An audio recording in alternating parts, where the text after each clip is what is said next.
Howdy folks, it's Austin at Homeowners Financial, and this is part 2 of financial freedom. We're really talking about budgeting, how to do a personal budget, what do we track, how we do it. This is the budget I actually do myself. This is shared from my coaching, so I want to share it with you.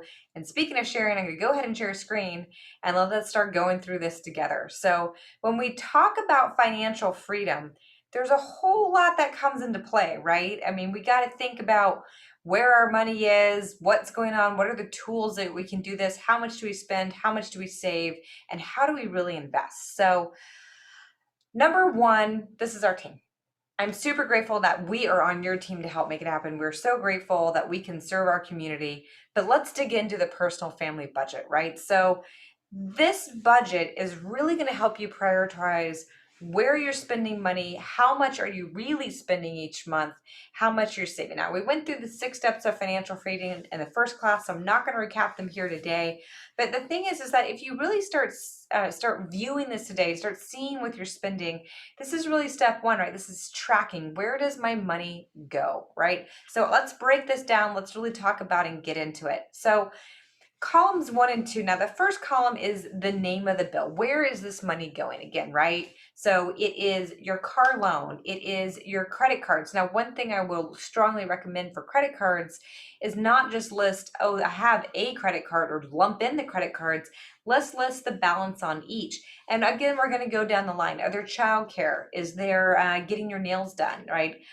Golf country club. I don't actually belong to a golf country club, but that's okay. I have a boat and we keep a boat in the harbor. That's a thing that's really important to us and our family, right? My husband's a marine biologist. This is a dream of his. So how much are we spending on medical bills?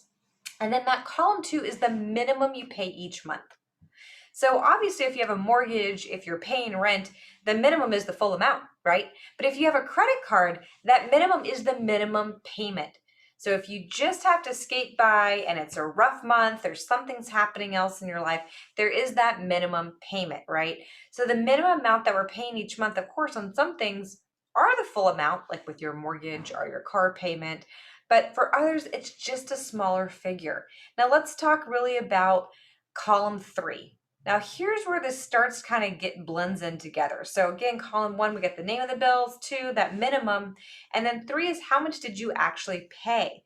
So for example, if we have a credit card where the minimum payment's $100 a month, but you pay $2,100, it's going to go in column 3. Same thing too, if it's a cell phone, maybe you prepaid it ahead, right? So in this world, it's not just how much we're paying each month, but what's the difference between the minimum, what's actual our cash flow. And the thing to keep in mind on your checks written, not to get too far ahead here, but it includes your savings, right? Your minimum each month doesn't necessarily have to include your savings, because if you're having, again, a bad month, maybe you have a big medical bill that you have to bill, or God forbid, maybe something happened to your car, or maybe you had to help out your family, right? That's not a minimum monthly expense each month, but that is a total amount that you paid. So in this example, right, we're getting number 1 is the name of the bill, and 2 is that minimum, 3 is the amount pay. And these are where we're going to also put the one-time expenses, right? The vacations, things like that. It's everything that you wrote a check for that month. So let's move into column 4. Now, column 4 is the amount you saved.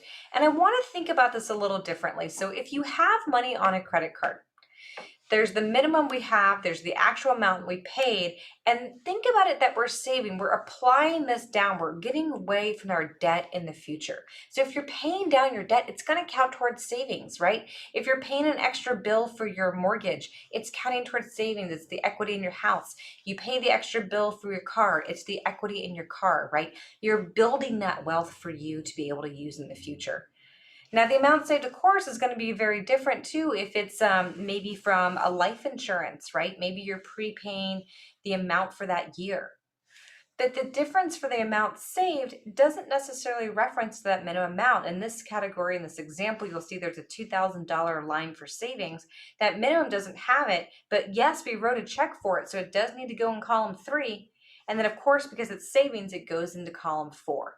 Now, remember that checks written, spoiler alert, is going to have to match that figure. Now, if you have a 401k, it's just going to go into column 4, right? It doesn't go into column 3 because it's taken out pre-tax. right?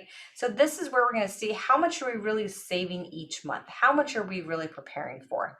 So let's talk about column 5. Now, column 5 is the net of your paychecks. Now, if you have money that comes in from Social Security, from disability, maybe you got a tax refund, it's all going to go here. It's all the money coming in, everything. If you got a gift, right? You see the little line items here. We have H for husband, W for wife, right? This is the net of your paycheck. So remember, let's take all the deposits and we have to make sure that that net income totals. So let's move down to the bottom of the budget form. We're going to track through what our current balances are, our 401k, our mutual funds, our stocks, the equity in the house, if you own rental properties. And I want to really focus on too this money market balance. If you remember from our first class with the 6 steps of financial freedom, we were tracking our money, we're getting out of consumer debt, right? And then we're building this float balance. This float balance should be 3 times our survival number, 3 times the minimum payments it takes for us to live each month. Because this is the money we're going to take it from when we're going on vacation, when our car breaks down, so that we're not going into future debt. Now, I'm not telling you not to use your credit cards each month, because remember, credit is like high school. You want to have a lot of information, but those big balances are going to be from here. So you take it, put it on your credit card, and then pay it back from this, and then keep building back this float account. It's also going to track the money that we've saved year to date, so you know how much you're saving in relation to your actual paychecks. What's your cash network, right? Things that we can access, that we can liquidate. What's our total net worth when you're adding in the equity? And it's always good to track giving because the more we give to others, the better our lives are for ourselves. So when we bring it all together, we've got our name of our bills, the minimum that we have to pay each month. That's our survival number. Remember, like if we need to make an extra payment towards savings, we didn't make an extra payment towards credit card. This is that survival number. We've got our total amount that we paid each month, and the total amount that we paid has to match our total paychecks because it's going to count for money that's going into our savings. It's also going to have the amount that we saved each month. And then at the bottom are our balances. And if you'd like a copy of this, let me know. You don't have to recreate it. I'm happy to send it for you. But again, this is what we want to make sure you're starting to track when we're talking about our financial freedom. So let's talk about some tricks to stay on budget. So the envelope system.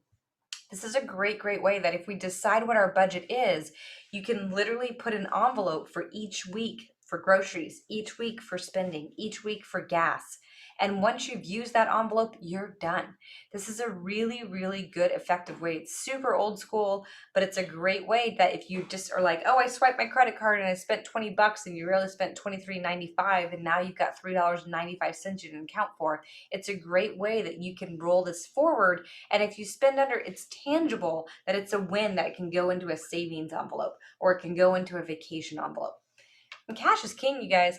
When I first got married, my husband and I started going on a joint account, and he was in fishing, so his pay was a whole lot more variable. Mine depends on what you catch, and I was at a regular loan job, right? So I had a regular W-2, and he'd use that example, right? Oh, I spent $20. Well, it was $23.95. Like, oh my gosh, we're overdrawn by $3.95, right? Because we're really running our budget down to the wire. So what I said is this: hey, I know that you can spend $100 a week. There's less than that then, but we're going to use 100 as an example. And I can spend $100 a week. That's our disposable income. And in that income, in my relationship, that included gas in your car, if you wanted to go out to eat with a friend for lunch, if you wanted to buy a cup of coffee.